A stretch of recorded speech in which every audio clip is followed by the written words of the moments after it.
Bonsoir à tous. La définition du clown me plaisait beaucoup parce que ici, j'ai l'impression d'être au milieu d'un public qui s'intéresse beaucoup à la science. Donc, je vais être peut-être un peu un entreteneur d'images, disons, au milieu d'un discours plus sérieux. Juste une brève introduction, et puis je passe tout de suite la parole à Michael.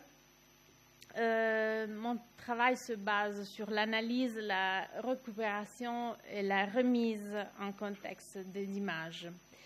J'aimerais essayer ce soir de vous offrir des réflexions très simples, découlant d'une pratique artistique qui utilise les images comme matière première. J'utilise la photographie analogique en général parce qu'elle possède un corps physique, un support. Il est important pour moi de manipuler les images. Je cherche, je regroupe, j'ordonne, je classe, j'attends. Et puis, j'essaye de traduire. Je tente de donner une nouvelle vie aux photographes que je collectionne. Je me pose continuellement les questions sur la nature du matériel photographique que je récolte, qui n'est pas un matériau d'auteur. En général, je récolte des photographies qui ne sont pas artistiques, mais dans la plupart des cas, plutôt des images prises dans un but social, quel qu'il soit, médical, scientifique, démonstratif, touristique. Vous allez voir quelques exemples. J'essaie d'être objectif. Cela pourtant a sans cesse trait à l'interprétation. Il est possible de comprendre les dynamiques internes de ces images. Il n'est pas possible de comprendre les dynamiques internes de ces images de manière univoque. Chaque image ou groupe d'images demande une attention différente. Elles ne peuvent pas être traitées toutes de la même manière. Ce serait manquer de respect à la nature particulière de chacune.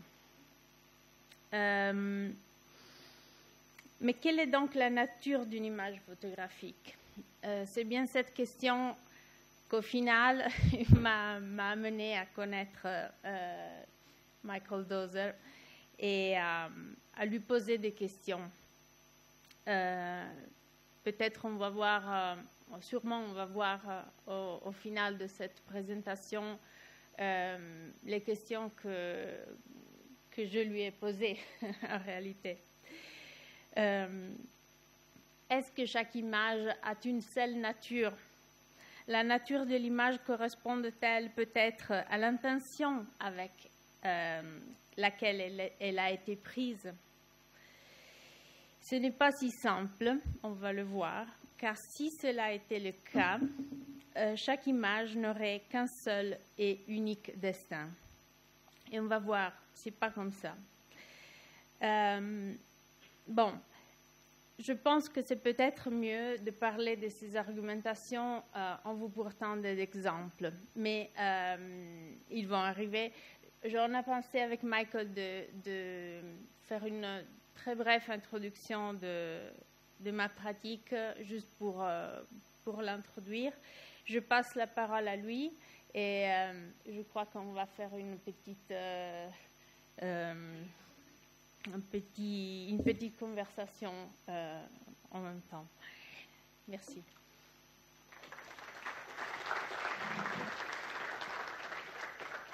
Alors, merci pour l'introduction. Vous avez pratiquement tout dit sur ce que je suis, qui je suis. En parlant de physique ou de physique de l'antimatière en particulier, ce qui m'a toujours attiré dans ce domaine de recherche, au début, l'antimatière était juste un outil, c'est la nature même de l'antimatière. Et c'est cette nature de l'antimatière, et donc par extension la nature de la matière elle-même, qui pose question et qui nous a amené en fait à notre discussion commune pour ce soir. La question de l'antimatière est tout simplement fondamentale à notre existence. L'univers, lui, devrait avoir autant d'antimatière que de matière, et ce n'est pas le cas. Et pour comprendre cette asymétrie de l'univers, c'est pour ça que nous faisons les expériences que nous faisons. Je mène certaines expériences, et c'est cette expérience ou ces expériences qui nous ont emmenés à trouver un domaine de rencontre, ce domaine de rencontre étant la photographie de l'antimatière, qui est un outil chez nous, qui est un outil aussi dans le travail de Linda, mais qui relève dans les deux cas des questions fondamentales sur ce qu'est l'observation, sur ce qu'est le fait de voir et sur ce qu'est le fait de photographier quelque chose. Et c'est cela dont je voudrais parler en premier avant de parler de l'antimatière. Et donc, banalement, lorsque vous regardez quelque chose, lorsque vous voulez le photographier, vous n'avez pas le choix. Vous devez faire confiance à de la lumière existante. Une source de lumière qui est une étoile ou une autre source de lumière, qui soit va produire à travers cette lentille une image à l'intérieur du cerveau, donc on observe directement ou indirectement dans le cas de la lumière réfléchie par un objet. Dans les deux cas, cette observation est en fait uniquement mentale et n'est pas un objet réel. Vous pouvez voir ce qui est là, mais vous pouvez aussi voir ce qui n'est pas là. Et à la place d'utiliser un cerveau pour imager quelque chose, il est préférable d'utiliser une émission photographique qui est un peu plus objective, mais je vais vous montrer qu'en fait, les images photographiques, les émissions photographiques sont extrêmement limitées également.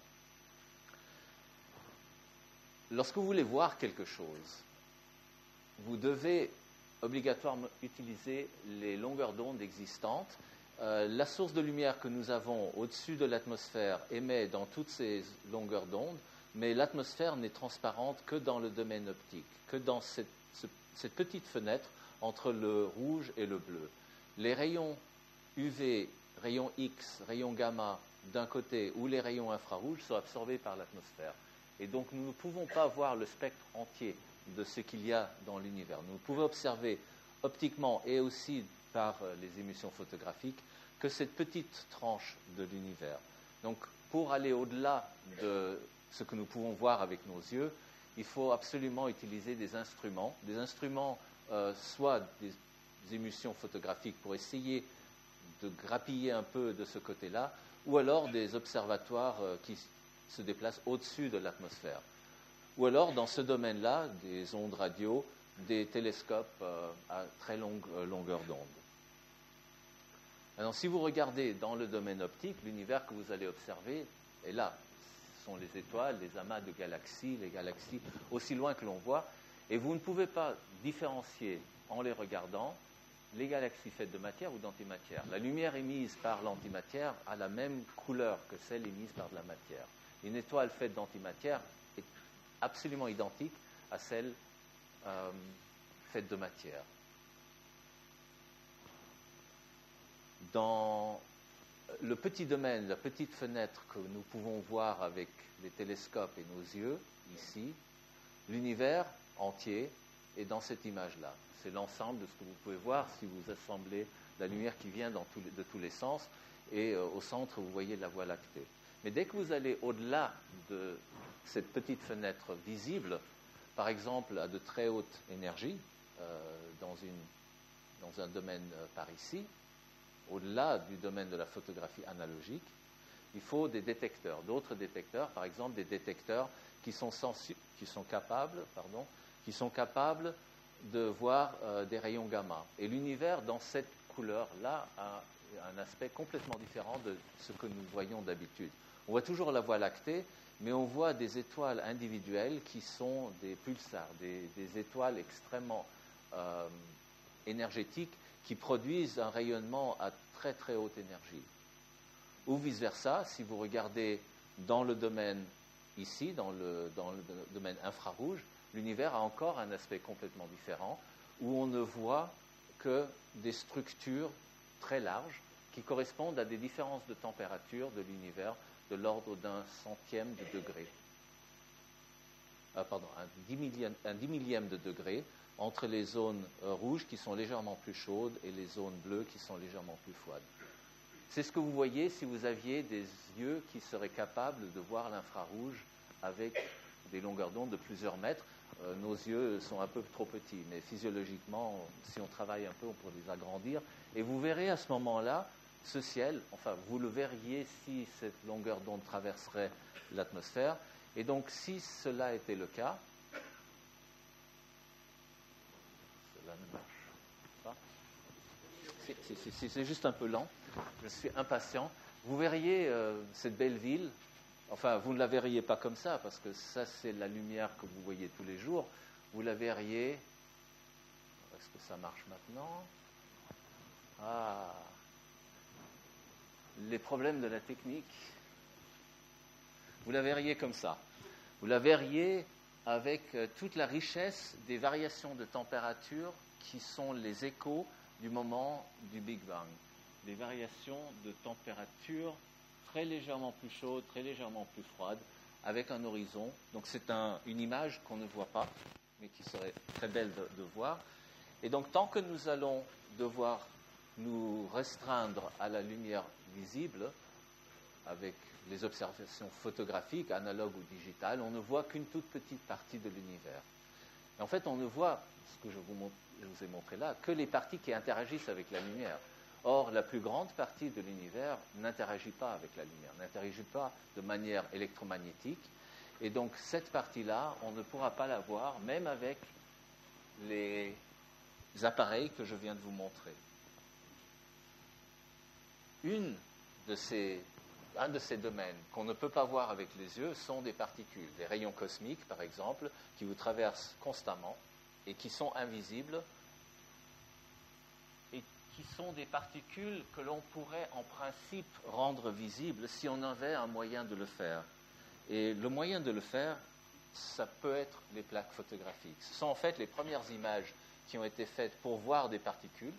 Ici, c'est une plaque photographique de 1896, qui montre les premières particules qui viennent d'un sel radioactif d'uranium et qui projette une ombre à travers une croix maltaise en métal et dont on voit justement la structure ici. Ces parties noires sont les traces laissées par des particules dans une plaque photographique.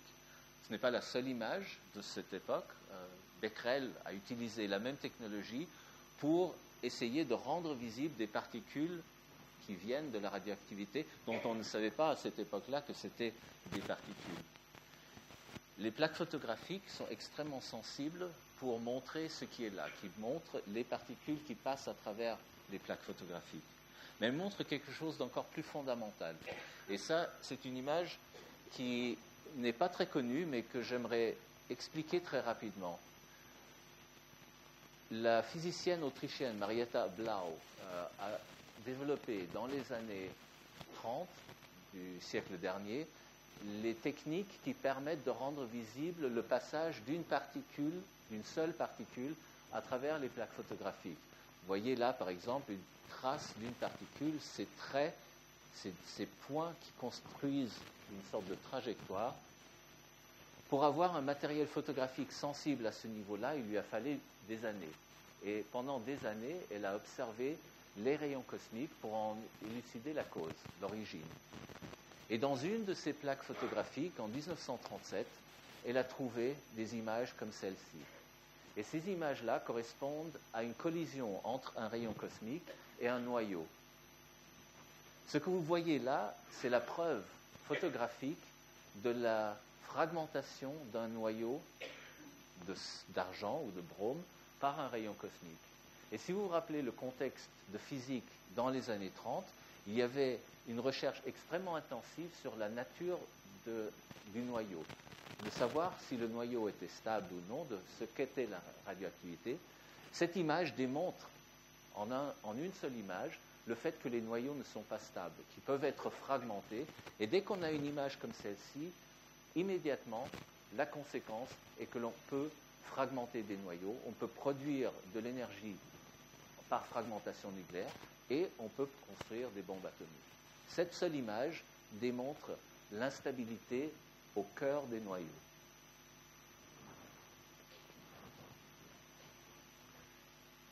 La dernière image que je vais vous montrer avant de passer à autre chose et de repasser la parole à Linda est cette image-là, qui est une image de l'antimatière. Vous voyez ici, en ce point, partent deux particules, un électron et un positon. L'antimatière se manifeste toujours comme ça, par paire de particules et d'antiparticules. Ici, c'est un photon qui est venu du haut, qui a heurté un noyau et qui a produit deux particules, une de matière, une d'antimatière. En même temps, ce n'est pas une image de l'antimatière. Vous ne voyez pas l'antiparticule ici, vous voyez la trace de l'antiparticule. Et le fait de dire que nous voyons de l'antimatière va nous amener à un grand nombre de problèmes dont nous allons discuter dans la suite.